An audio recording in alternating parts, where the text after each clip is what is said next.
vitamin C တို့ vitamin D တို့ magnesium တို့စတဲ့ဖြည့်စွက်စာတွေကကျန်းမာရေးပုံမှာကောင်းကျိုးတွေရှိတယ်ဆိုတာကိုတော်တော်များများသိပေးကြပြီကျွန်တော်လည်းဗီဒီယိုတွေအများကြီးလုပ်ပေးထားတယ်ဒါပေမဲ့အရေးကြီးဆုံးဖြစ်တဲ့အဲ့ဒီဖြည့်စွက်စာတွေရဲ့အာနိသင်အပြည့်အဝရအောင်ဘယ်အချိန်မှာတောက်ရမလဲဆိုတာကိုသိပြီးတော့မသိကြပါဘူးအဲ့ဒါကြောင့် vitamin C တို့ vitamin D တို့နောက်ပြီးရင်သတ္ထုဓာတ်ပေါ့နော် magnesium တို့ calcium တို့ကိုအာနိသင်အပြည့်အဝရအောင်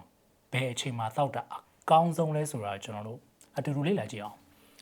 ပထမဆုံးကျွန်တော်တို့ vitamin တွေကိုအမျိုးအစား၃မျိုးခွဲလို့ရတယ်ဟုတ်ပြီနော်ဖြည့်စွက်စာတွေကိုကျွန်တော်တို့၃မျိုးခွဲလို့ရတယ်အဲ့ဒီထဲမှာနံပါတ်1ကအစီမှာပျော်ဝင်တဲ့ဖြည့်စွက်စာဆိုတာရှိတယ် fat soluble vitamin လို့ခေါ်တယ်ဒါကတော့အင်္ဂလိပ်လိုပေါ့နော်မြန်မာလိုဆိုရင်တော့အစီမှာပျော်ဝင်တယ်အဲ့ဒီကောင်က ADEK လို့ခေါ်တယ် vitamin A vitamin D vitamin E vitamin K ဆိုလို့ရှိတယ်အဲ့ဒီ၄မျိုးကအစီမှာပျော်ဝင်တယ်ဆိုတော့ကိုကအကြောင်းကြောင့်ဒီပေါ်မျက်စိအားနေတာပဲဖြစ်ဖြစ်ဒီအယိုးအားနေလို့ပဲဖြစ်ဖြစ်မျက်စိအားနေ vitamin A ပေါ့နော်အယိုးအားနေတာဘာညာလို့ဆို vitamin D vitamin D vitamin K နဲ့တွဲသောက်တာမျိုးရှိကောင်းရှိမယ်အဲ့လိုရှိတယ်ဆိုလို့ရှိရင် ADEK အုပ်စုဆိုတာအစီမှာပျော်ဝင်တယ်ဆိုတော့အဲ့ဒီ vitamin တွေရဲ့အာနိသင်အပြည့်အဝရအောင်တောက်မယ်ဆိုရင်အစာနဲ့တွဲပြီးတော့တောက်အစာနဲ့ဆိုတော့ကျွန်တော်တို့မြန်မာလူမျိုးကတော့ထူထူပြောနေကြမလို့စားတဲ့အချိန်မှာအစီကပါထားပြီးသာ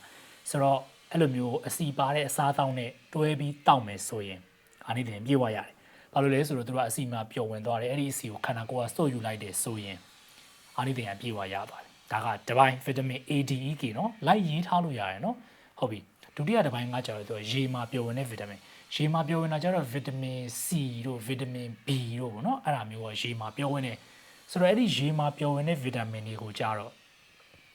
ဒီတိုင်းတောက်လို့ရတယ်ကြိုက်တဲ့ချိန်တောက်လို့ရတယ် empty stomach လို့ခေါ်တာပေါ့နော် empty stomach ဆိုဘာမှမစားဘဲမနဲ့အိယာထားရင်တောက်လို့ရတယ်ဟုတ်ပြီနော်အစာနဲ့တွဲပြီးတောက်ချင်တဲ့ရတယ်ပြဿနာတော့မရှိဘူးဒါပေမဲ့ဘာမှမစားတဲ့အချိန်မှာတောက်တာတော့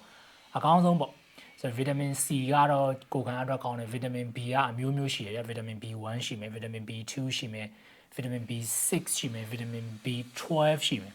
vitamin B12 ဆိုလို့ရှိရင် vitamin B အမျိုးအစားဆက်နေဆိုအာရုံကြောတွေဘာတွေအတွက်ကောင်းတယ်ဗျာသတိမေ့တာတွေဘာတွေဖြစ်နေလား vitamin B1 လေးတောက်လိုက်ကောင်းပါလိမ့်မယ်နော်ကားမှုပြောက်တာ B6 မဟုတ်ဘူးနော် vitamin B6 ကကားမှုမပြောက်ဘူးကားမှုပြောက်တာက cinnarizine လို့ခေါ်တယ်အဲ့ဒီ cinnarizine က vitamin B6 နဲ့တူအလားတန်တူတာအဲ့ဒါကြောင့်ကားမှုရင် vitamin B6 တောက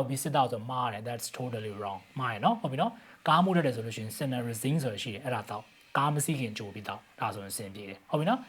်ဆိုတော့အခုကျွန်တော်ပြောနှစ်ပိုင်းပြောပြပြီးသွားပြီနောက်ဆုံးတစ်ပိုင်းကကြတော့ဒီအဲ့ဒီရေရောအစီမာရောမပြောဝင်တဲ့ဟာအဲ့မှာမပါတဲ့ဟာက magnesium တို့လို calcium တို့လိုဟာမျိုးပေါ့နော်